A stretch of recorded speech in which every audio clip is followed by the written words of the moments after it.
Women Innovators. Interviews with women with big messages and big missions, sharing their stories to inspire you to live your passion and step up to make the world a better place. Here's your host, Tammy Patzer. Hi, this is Tammy Patzer, and I'm really happy to introduce you to today's guest, Shielvonda Haith. She encourages those interested in becoming more politically active to uncover their path to having an impact. She helps people define their voice and discover how and where to use their skills and talents in the political world. She is a political consultant who uses her skills to ignite ideas and inspire results. She supports those seeking to become politically engaged by outlining clear political goals and creating a roadmap to reach them. She also has a special talent for rapidly preparing candidates and their families for life in the public eye. She helps those seeking political office develop platforms that reflect their true interest and messaging that is authentically the candidate's voice. Shielvonda is a graduate of Duke University with a degree in public policy, and she is also a second-generation fellow of the North Carolina Institute of Political Leadership. She has consulted on both statewide and local campaigns for more than 14 years, and she continues to grow her influence by priming new and emerging political leaders in the community. Welcome. Thank you. It's such a pleasure. Such a pleasure. It's really interesting that you are stepping forward at this particular time, because it is a really important time for people to claim their leadership. Can you tell me more about who you help?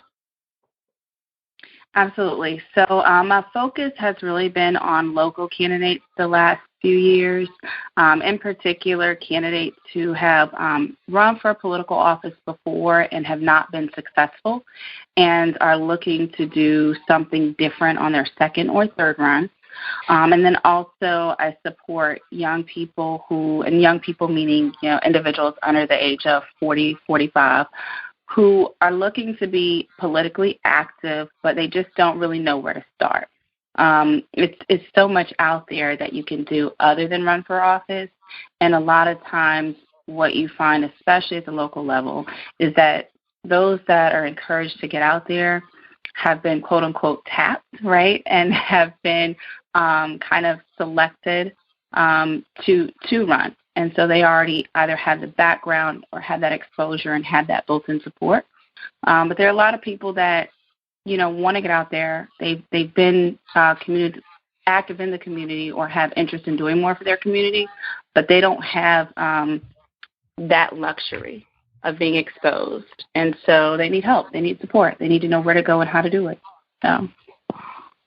Well, that's really interesting, because one of the things that you said I thought was really a true statement when you said so many people, you don't have to run for a political office to make a difference, but because there are many opportunities within the community that it may not necessarily be at that higher level, but at the same time, it's a place for you to start. So like you said, you end up getting tapped into a higher level of helping with politics. Is that accurate? It is. And as you pointed out, like there are other avenues to just running for office, right? So there's political action committees, which are very powerful, especially at the local level. And so there's ways to get involved with those types of organizations who actually have the influence to directly impact some of these leaders. And so there's, that's an avenue. Going into community advocacy and serving as, executive directors and heads of organizations that work directly with the elected officials to kind of see, the master plans through and to see some of their initiatives implemented the candidates or those that are elected officials at the local level have to work through local organizations to get things done. And so there's avenues there that you can follow and pathways that lead to that top position that are directly aligned with having influence as well. So most of your career, or much of your career, has been spent working up in the startup world. So how does that help you bring a unique perspective to candidates?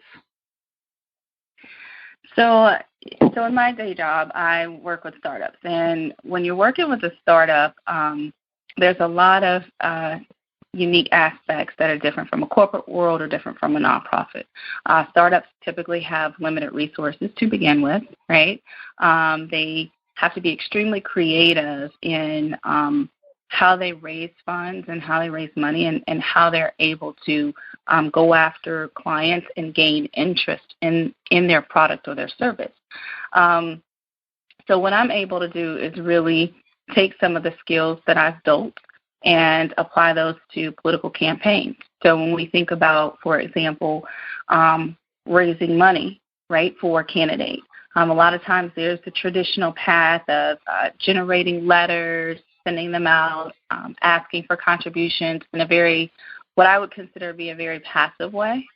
But you can also take some of the ideas, from a startup world and say, okay, what can we do to raise funds in a way that sparks interest and then also gets people engaged?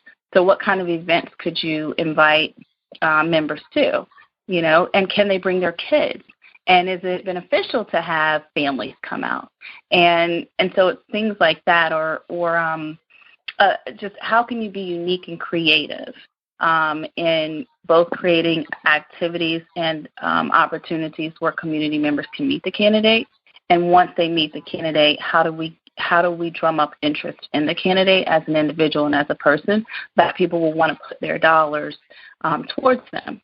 And how do you do that in a way that it creates engagement so that the community member walks away having something, whether it's, oh, I met that guy and they're great, or I met that lady and she's awesome, right? So they can at least walk away with that, or maybe they're walking away saying, my child had a great experience because they did an ice cream, run, or they did an ice cream truck for Meet the Candidate. So my child got a wonderful, ice cream out of it, and I had a great experience talking with the candidate.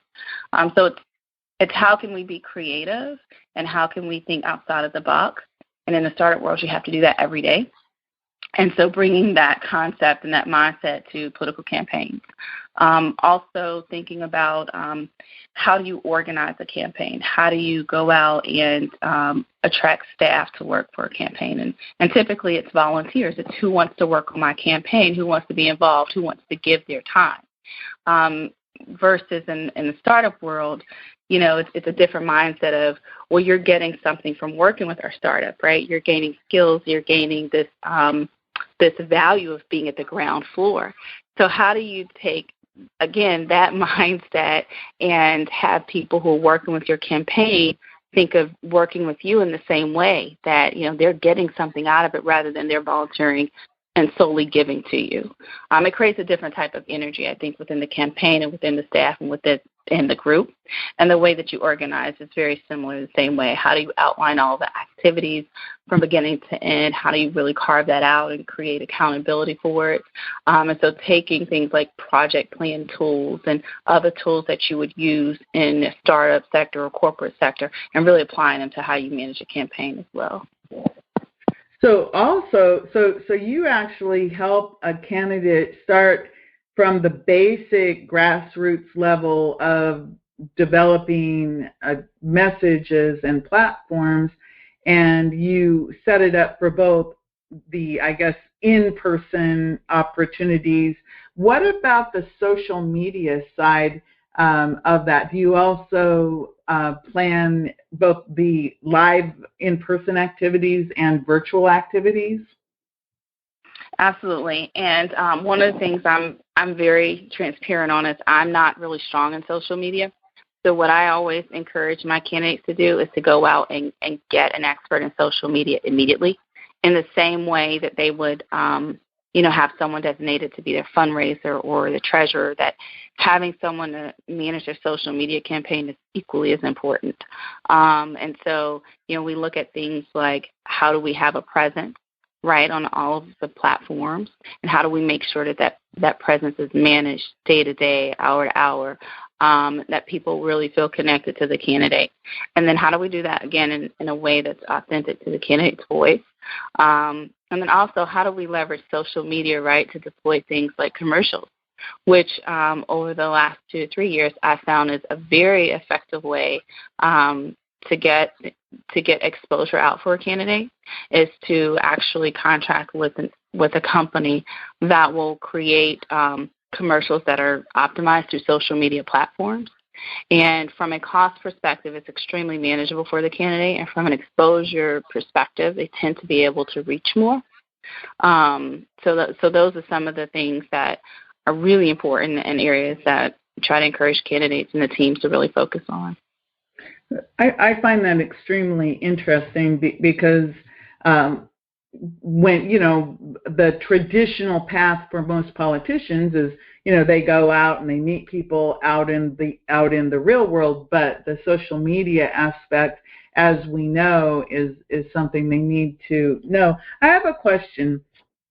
So what happens, even through your best efforts, if the candidate ends up, maybe they don't win the election, but obviously because they were out there in the public, how does that help them with their careers? Like maybe next time, but do you find that just by working with you and going through a campaign strategy, that it actually helps them develop in other ways? Absolutely. And I think that, one of the best things, a person can do is honestly run for office, if for nothing else but the exposure that it gives them, and then also the training and the development. You have to learn a lot of things very quickly, like how to deal with constituents and community members, and that's on the fly.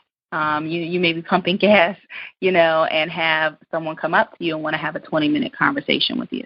And you may have, your 3-year-old in the back seat and your wife or husband waiting for you at home for dinner. So how do you manage that interaction in a way that's appropriate, but also, encouraging to the member?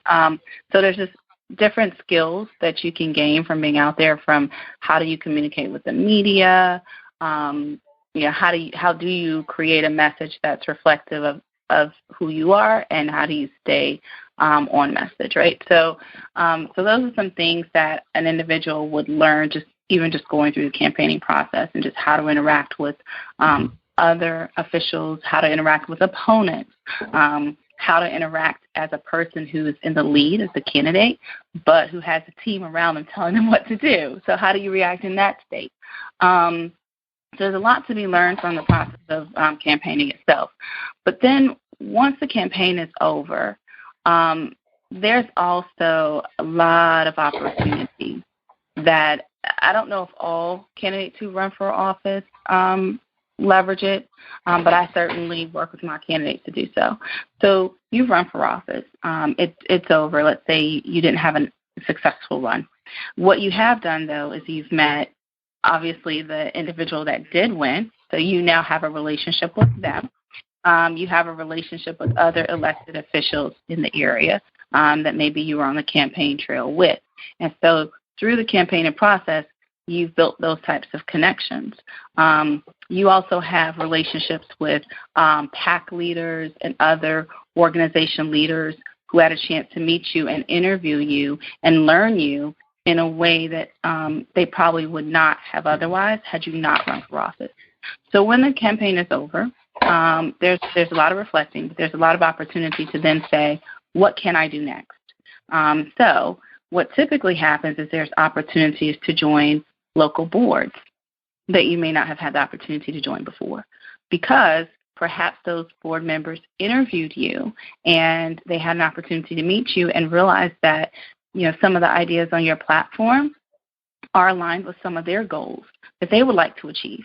And so they see you as being a member They see you Hello? as being a member that would very much add to the diversity of their board. You also could have an opportunity to actually lead organizations and sit in a head role because, again, of that exposure and the connections that the campaign trail offered you.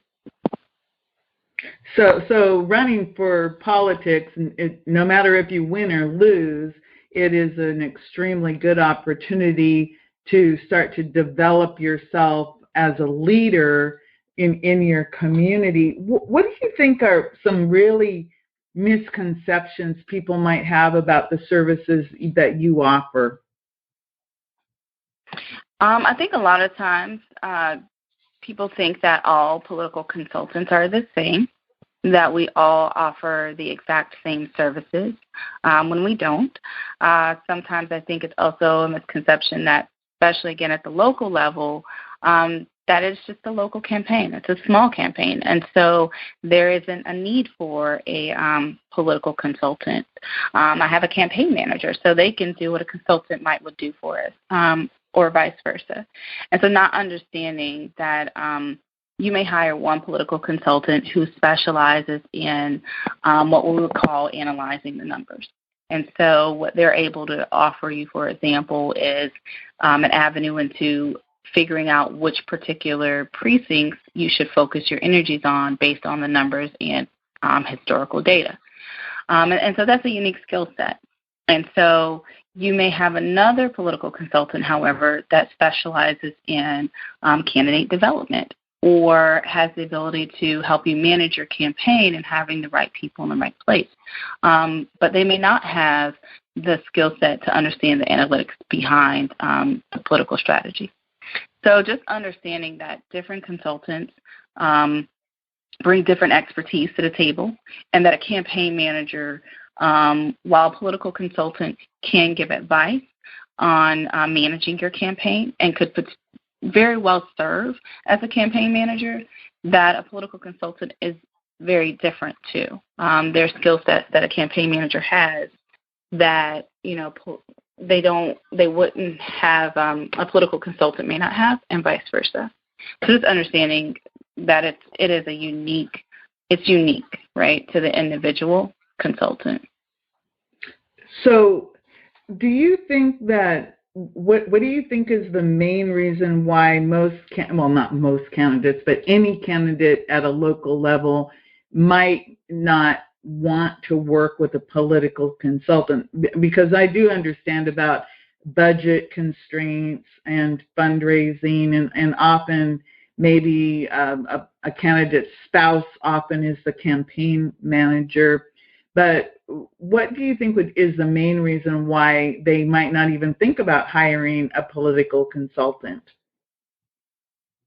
I definitely think, aside from the financial component, it's also probably in some areas talent as well. In some of the local areas that I've worked on, there's just been limited resources because local campaigns are small. They are not as, for the consultant, they're not quite as lucrative as working on a statewide or national campaign would be. And so when you look around to actually find a consultant, you may only have really one option or two options. And, the one option may be the same person that everyone else goes to every year. And so you just decide as a local candidate, you're going to go to that individual as well, regardless of the results. Just because it's what has been done, has always been done, and so it's what you will do. As opposed to really saying, is there talent here? So first, understanding the need, right, and what the value is, being willing to make the investment financially, and then understanding very clearly what your options are for having that consultant. And if the consultant doesn't exist locally or within the scope of your area, then having a willingness to jump out there and then bring in a consultant from somewhere else because you understand the value of having one. So can you give me some examples of what offices are at the local level so that our audience can understand more about some of the opportunities and who it is that you may help? Absolutely. Sheriff candidates are at the local level, at the county level, and sheriffs are important because few people know, but the sheriff is actually the highest law enforcement office within an area, and because of scope and jurisdiction of their authority, they oftentimes have more power than even your police chief and police department. So that's a local race. It's very important. Many of your county commissioners are elected officials as well, and that's a local race. And a lot of times they control the finances of the area and which communities receive money for speed bumps or where which libraries or schools will get funding. Your school board members are also local elections, and while your school board members are elected, they rely heavily on the county commissioners to approve their budget and their funding.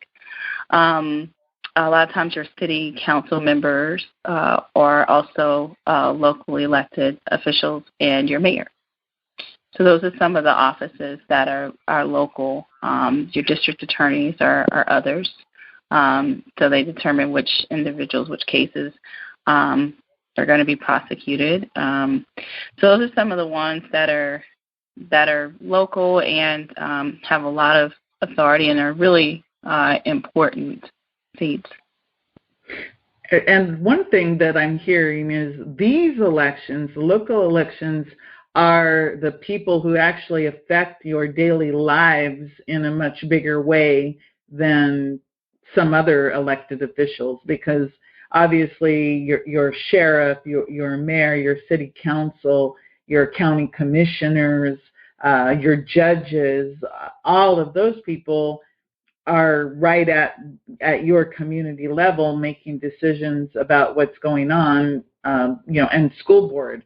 It's like they're the people who are making the decisions that could affect you more, like you said, about speed bumps and educational programs and who gets prosecuted and who doesn't. I mean, those are all really, really important community members in the political scene.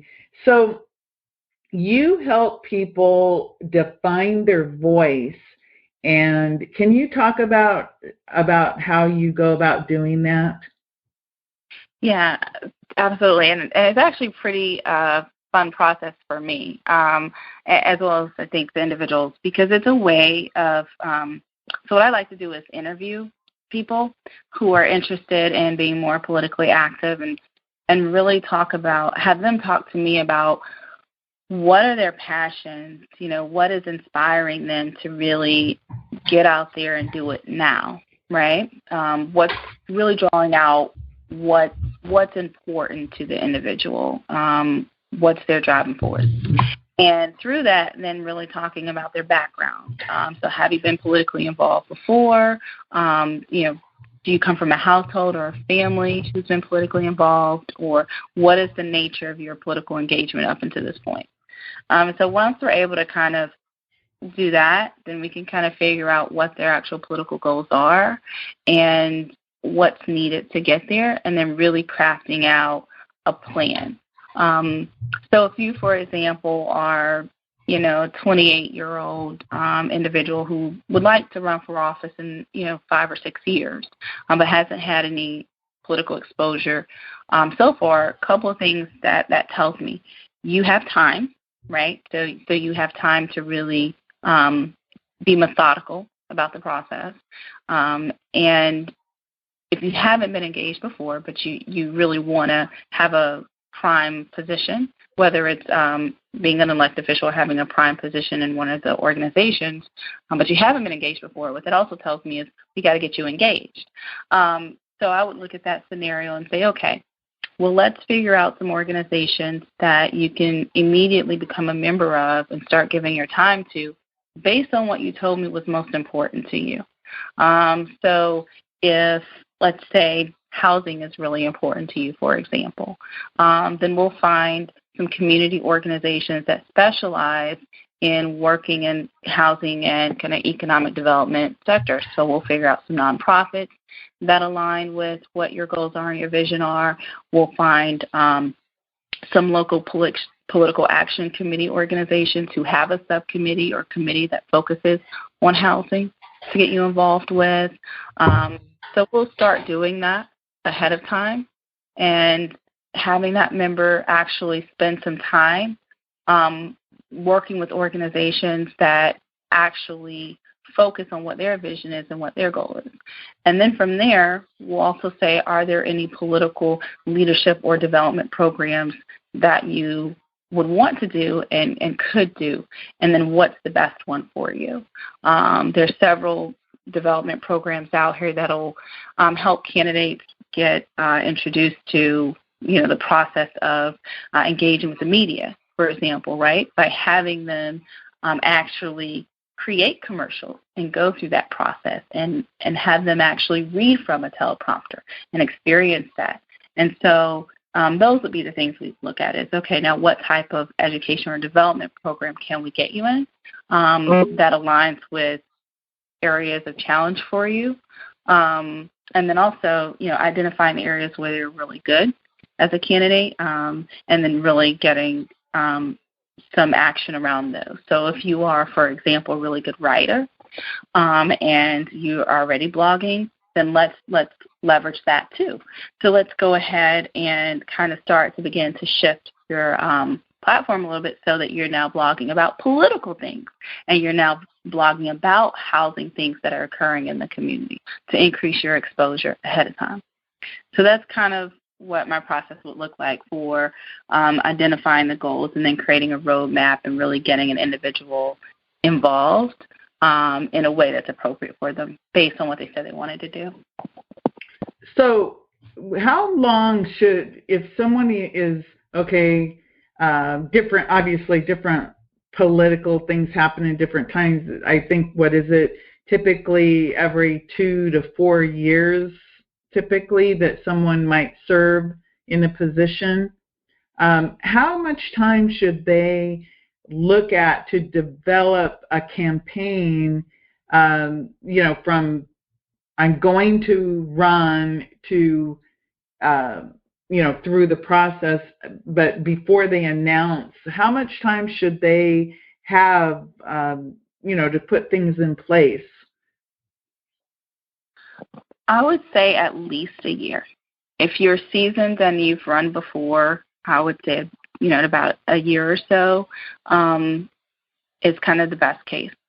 If you have not run before, I would say as soon as you think that you are going to want to run, that would be the time in which I personally would recommend you begin engaging with either a political consultant or you can also engage with someone that has successfully run for office before and ask them for their advice on how to get started. That's a really effective way too. So I would say at least a year or more. And if you're new, as soon as you're thinking about it. So obviously start thinking way ahead. If you're a young person who wants to have a political career, you probably need to start looking at who you are and what your background is. Do you have any examples of a case study or an example of someone who has, shown how they developed and grew themselves? It could be somebody you helped or anyone that people might recognize, if you could look at their rise up into the political forefront. Mm-hmm. Yeah, absolutely. So there are a couple of young people that are actually coming to mind on the local level. So one young lady in particular, we met actually serving on a local organization together. The organization that we served on does have a political action committee attached to it that makes endorsements of candidates. So she walked into a full-body meeting one day and became a member. And at that time, she'd expressed to me that she was interested in running for office. And this was about, I would say, roughly 4 years ago. So then she also went to the second endorsing group and took membership in that organization as well. And then over the years, she has become extremely involved with both organizations. She actually spent her first year just volunteering on to help campaigns that particular organization, the candidates they endorsed. She then volunteered to support those candidates by working the polls, by going door to door and passing information out. So that was in year one. By year two, she continued to volunteer her time on the subcommittees that aligned with her interests. And so as a result, she was then appointed to one of our city council boards. She was appointed to. I believe it was a planning board, if I'm not mistaken. And so she had a seat there.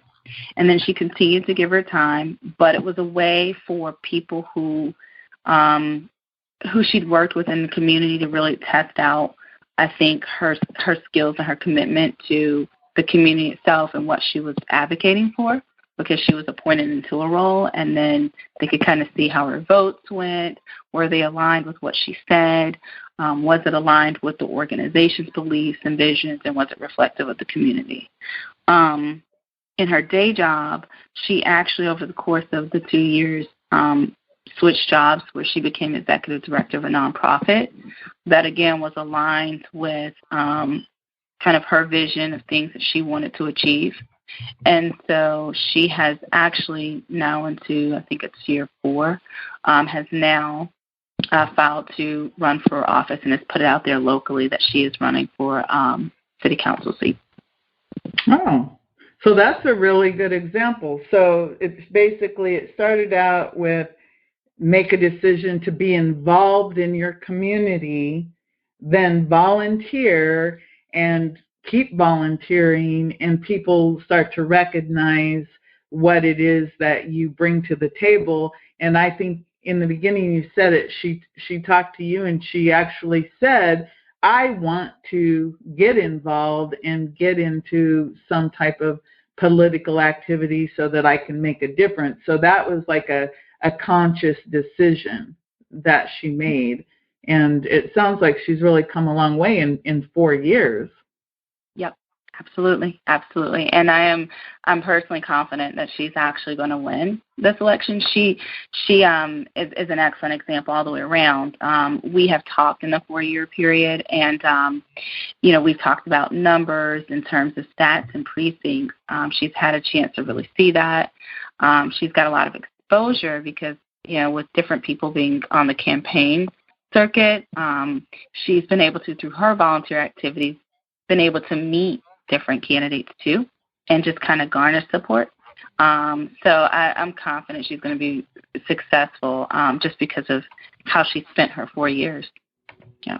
Wow, that's a really good example at a local level, because 4 years, it sounds, depends on how you look at it. It's either a short amount of time or it seems like a long time. But I would think that in the political arena, the growth over 4 years would be very short. Is that kind of true? It is. I would say 4 years is she's done a lot in 4 years. I mean, she's returned back to the community, so she didn't, live there. She'd returned back, and she did a lot. I mean, consider this too. She also got appointed to a board within the first 2 years. Mm-hmm. She got a lot of exposure, and so for some people, 4 years may seem like a lifetime, but in the political world, to grow as fast as she has, that is really good progress in 4 years. And being appointed means that someone selected her to take that position, correct? Exactly. So that I think that says a lot, because it's in this community level, it is, you have to work really, really hard. I mean, poll workers going door to door, there's a lot of just labor involved in getting out there and talking to people and everything. So that's a really good example. So Shielvonda, is there anything else that you would like to add that I may have missed asking you about this? No, not at all. I think that you covered pretty much everything. And, given what's happened in the most recent presidential elections, I just think now is a really good time for people who've always thought about being involved but just really haven't. Now is a really good time. And I hope that, whatever side of the fence he sat on with these last presidential elections, I just hope that people really start to see how important local elections are and really see that they can make an impact. And I hope they feel inspired to really just kind of get out there and really either support, their local candidates or get out there and run for office themselves.